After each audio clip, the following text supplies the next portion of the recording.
तो जी हाँ दोस्तों, बात करेंगे हम यहाँ पर अपने डेली विजर्स को लेकर। जितने भी हमारे यहाँ पर डेली विजर्स अलग अलग डिपार्टमेंट्स में यहाँ पर काम कर रहे हैं, जैसे कि अगर हम पीएचई की बात करें या अलग अलग डिपार्टमेंट्स की बात करें, तो इनसे हम जानने की कोशिश करेंगे कि किस तरह से इनका जो है वो सर्कल जो है वो चलता है और क्या कुछ ये जो है वो करते हैं।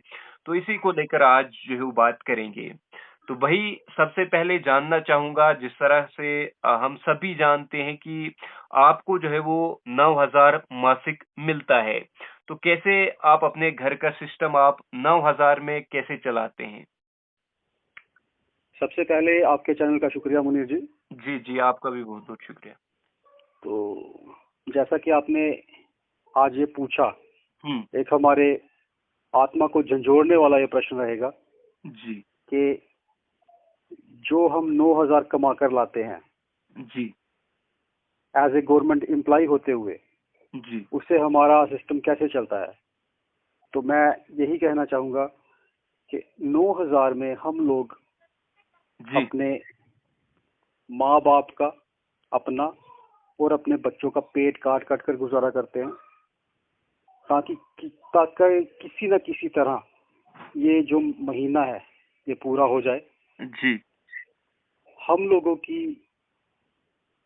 रोटी तक पूरी नहीं हो रही है, बाकी तो बातें ही आप रहने दीजिए। जी तो मतलब बहुत गुर्बत के दिनों से हम गुजर रहे हैं। यही वो कारण है, यही वो कारण है जी कि हमारे खर्चे पूरे नहीं होते। यही वो कारण है कि जिसकी वजह से आए दिन मेरा डेली वेजर भाई सुसाइड कर रहा है। जी। बिल्कुल भाई। डिप्रेशन की वजह से उसको अटैक आ रहे हैं। बिल्कुल बिल्कुल। यही वो मेन वजह है। हम्म। और मेन वजह क्या है? लैकेज ऑफ मनी। बिल्कुल। जो कि पर्याप्त काम करने के बाद भी पर्याप्त उसको सैलरी नहीं मिलती है। जी यही वो मेन वजह है कि जिसके कारण एक डेली वेजर समाज से पिछड़ता जा रहा है दिनों दिन, अपने रिश्तेदारों से पिछड़ता जा रहा है दिनों दिन, क्योंकि वो स्टेटस के मुकाबले में भी खत्म हो चुका है। जी क्योंकि आज का स्टेटस सिर्फ पैसे की वजह से है। जी और हम लोग उतना भी नहीं कमाते कि अपने बच्चों का, अपने घर वालों का पेट भर सकें। तो 9,000 की जो आपने बात की, उस पर यही मेरी प्रतिक्रिया है और यही सच है। जी। और बाकी यूं तो हम 9,000 की बात कर रहे हैं, तो 9,000 की अगर हम बात करें, तो 9,000 में आपके बच्चों का भरण पोषण और शिक्षा कैसी होती है? जी, जिस तरह से अगर हम 9,000 की बात करें, तो 9,000 में आपके बच्चों का भरण पोषण और शिक्षा कैसे होती है? सर 9,000 की बात करें तो मैंने जैसा कि आपको पहले बताया कि इसमें तो हम लोग पूरा खाना भी नहीं खा सकते हैं। जी तो शिक्षा ऐसे होती है कि स्कूलों से हमारे बच्चों को निकाला जाता है। जी। रोज उनको प्रेयर में या क्लास में खड़े किया जाता है हम्म। कि अपने पापा को बुलाओ, जी हमारे स्कूल की फीस दें। अपने पापा को बुलाओ, आपकी यूनिफॉर्म अच्छी नहीं है। जी। और ये जो तकलीफें हैं ना सर, ये हम्म। एक डेली वेजर ही महसूस कर सकता है। बिल्कुल बाकी लोगों के लिए कहानी है, लेकिन बिल्कुल। इन चीजों से हम लोग रोज रूबरू होते हैं। हम जी इतने बेबस लोग हैं, हम इतने बेबस लोग हैं कि हमारे बच्चों पर रोज कटाश किए जाते हैं। वो भी ये सोचते होंगे कि पता नहीं कौन से पाप किए थे कि जो इनके घर में पैदा हो गए। जी। और तो बाकी जी। मतलब हम लोग बेबस हैं सर, हम्म। बहुत बेबस हो चुके हैं हम लोग। क्योंकि 9,000 एक हफ्ते का खर्चा भी नहीं है। जी बिल्कुल। आज की एडमिशन फीस ही अगर बच्चे की करवानी हो हम्म। तो आपको 20-25 हजार रुपये चाहिए। बिल्कुल बिल्कुल। हम लोग कहाँ से लाएंगे? हम लोगों की सेविंग जीरो होती है, बिल्कुल। क्योंकि 9,000 में हम पेट काट काट कर गुजारा करते हैं। जी बिल्कुल। तो सेव कहाँ से करेंगे? बिल्कुल। और बाकी जानना चाहूंगा भाई, क्या आपको किसी सरकारी स्कीम का जो है बेनिफिट मिलता है? ये सर आपने बहुत अच्छा क्वेश्चन पूछा। जी तो आपको आपके चैनल के माध्यम से और आपको मैं ये बताना चाहता हूँ जी जी कि हम लोग सरकारी बेनिफिट के टाइम पर गवर्नमेंट एम्प्लॉयज बन जाते हैं। जी उस टाइम हमारे लिए कोई स्कीम नहीं होती। जी इवन के मेरा खुद का जो मकान है वो गिरा हुआ है, हम्म। उसका छत गिर चुका है, जी लेकिन मुझे अभी तक प्रधानमंत्री आवास योजना का बेनिफिट नहीं मिला। नहीं मिला है, हाँ। अगर हम कभी लाडली बेटी का कुछ मतलब लेके जाते हैं हाँ, करवाने के लिए, सरकारी मुलाजिम, हाँ। तो वहां भी ये बातें निकल कर आती हैं कि आप लोगों की जो सैलरी है हम्म। वो एनुअली 75,000 से ऊपर बनती है। जी तो वो भी हमारे लिए स्कीम्स धरी की धरी रह जाती हैं। हम्म। तो स्कीम्स के नाम पर सर हम उस टाइम हम गवर्नमेंट एम्प्लॉय हैं, वो हमारे लिए नहीं बनी। जी। और बाकी भाई जानना चाहूंगा कि आपको किस तरह की सरकारी मदद चाहिए। सरकारी मदद सर हमें यही चाहिए कि जैसे मौजूदा सरकार ने 4 साल पहले जम्मू कश्मीर को यूनियन टेरिटरी बना दिया, जी तो सरकार से हमें ये मदद चाहिए कि उस यूनियन टेरिटरी के बेनिफिट्स हम लोगों को दिए जाएं, जी जो कि बनता है minimum wages act as per Delhi UT, जी जो कि बनता है हमारी 70 से 80 महीने की जो पेंडिंग वेजेस रोक के रखी गई हैं उनको रिलीज किया जाए। जी जो कि बनता है जो 2 SRO के तहत हम लोग परमानेंट हो रहे थे जी ईयर वाइज, हम्म। जो होल्ड किए गए हैं, जो कि SRO 64 और SRO 520 था, उनको होल्ड किया गया है। हम सरकार से यही मदद चाहते हैं कि उन SROs को फिर से स्टार्ट किया जाए, हम्म। ताकि हम लोगों के जो दुख तकलीफें हैं जी जी वो दूर हो सके। हम लोग जो हमारा हक है वो हमें मिले। जी सरकार से हमारी यही मदद की उम्मीद रहेगी। जी। जी और बाकी भाई जानना चाहूंगा, जिस तरह से आप और हम सभी जानते हैं कि आप 653 दिनों से आप जो है वो मतलब हड़ताल पर बैठे हुए हो। तो आपके इन 653 दिनों में आपकी जो आपकी मांगे हैं, तो कोई मांग आपकी जो है वो मौजूदा सरकार या एलजी एडमिनिस्ट्रेशन के द्वारा जो है वो पूरी की गई।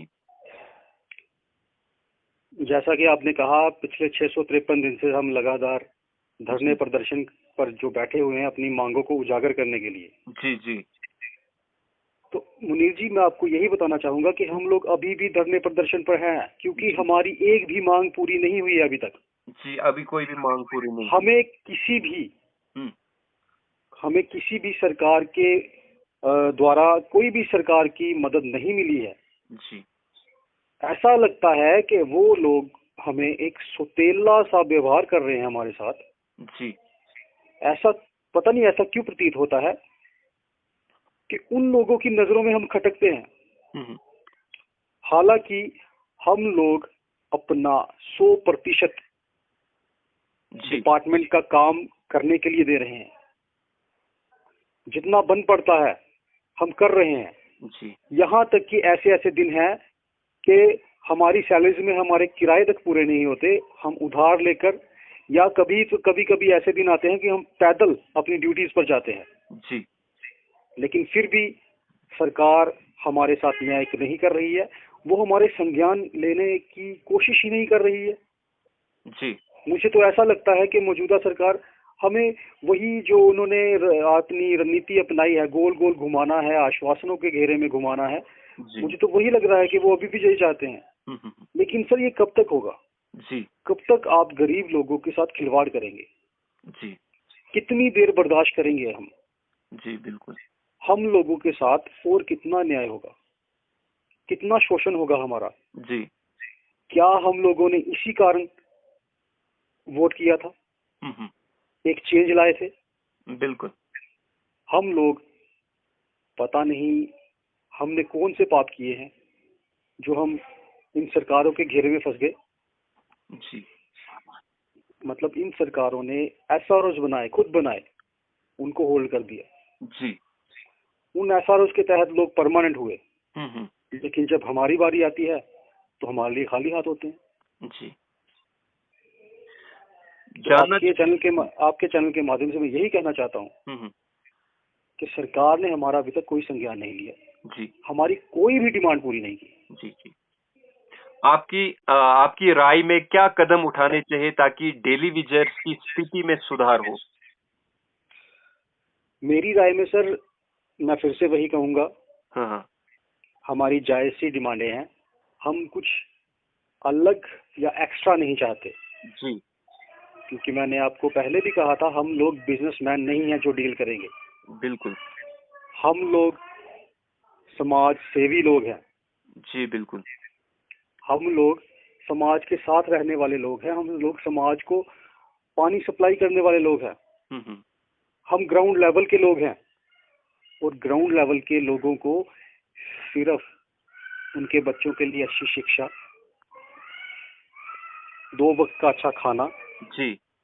और इतनी कामयाबी चाहिए कि हम लोग, अगर हमारे माँ बाप की दवाइयाँ हैं, इलाज है, वो हम करवा सके और अपने बलबूते पर करवा सके, जो कि हमारा हक बनता है।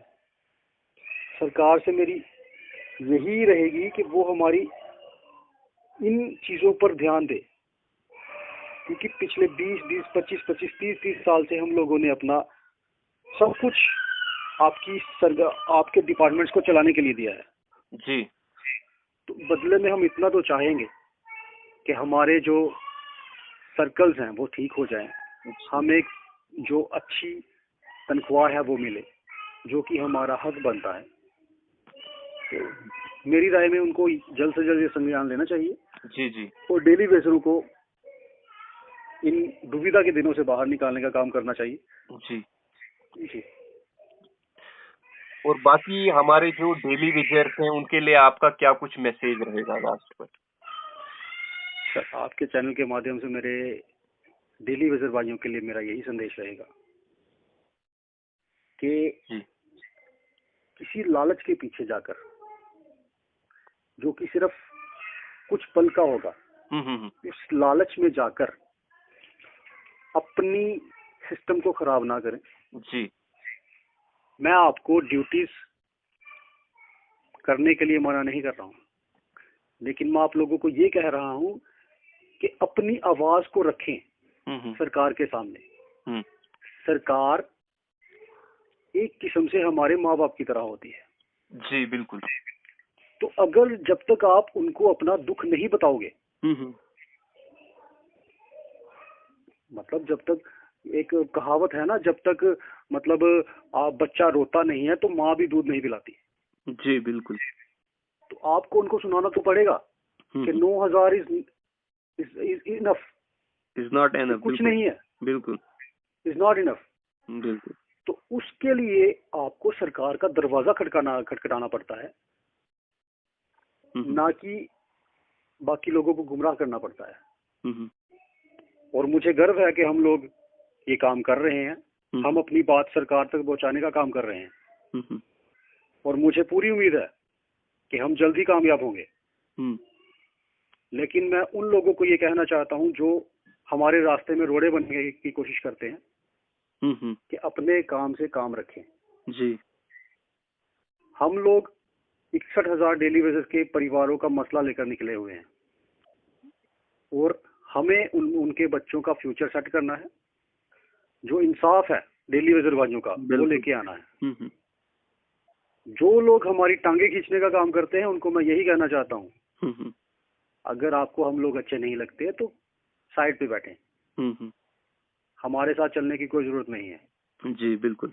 लेकिन हमारा जो काम है, हमारा जो दायित्व है, अपनी दुख परेशानियां सरकार तक पहुंचाने का हम जरूर पहुंचाएंगे। जी। उसके लिए जो भी रास्ता हमें अपनाना पड़ेगा, हम अपनाएंगे। और ये भी आपके चैनल के माध्यम से कहना चाहता हूँ कि हमारी ये कोशिश रहेगी, और मुझे यकीन है कि हम जल्दी इसमें कामयाब होंगे। हम अपने डेली वेजर भाइयों के लिए सौगात लेकर आएंगे, चाहे रास्ता कोई भी अपनाना पड़े। जी। तो शुक्रिया भाई हमसे बात करने के लिए, आपका बहुत बहुत शुक्रिया। जी थैंक यू मुनीर जी। जी ओके। और आपका भी बहुत बहुत शुक्रिया कि आप लोग गरीब और मजलूम लोगों की आवाज़ उठाने के लिए हमेशा सबसे आगे रहते हो। जी। अब जैसे आज आपने एक हमसे क्वेश्चन पूछा कि 9,000 जी बिल्कुल। जो कि हमारी आत्मा तक छू गया, ये आज तक हमसे किसी किसी ने नहीं पूछा था कि 9,000 में हम लोग कैसे सरवाइव करते हैं। जी बिल्कुल। मैं यही कहना चाहता हूँ कि जो एक बाप का दर्द है वो एक बाप ही जान सकता है, बिल्कुल। और एक गरीब बाप का दर्द एक गरीब बाप ही जान सकता है। बिल्कुल बिल्कुल। और जिस तरीके से आपने ये क्वेश्चन आज पूछा, आपने इससे मैं थोड़ा इमोशनल भी हो गया, क्योंकि हम लोग हर टाइम फेल होते हैं अपने बच्चों की, अपने माँ बाप की ख्वाहिशें पूरे करने के लिए।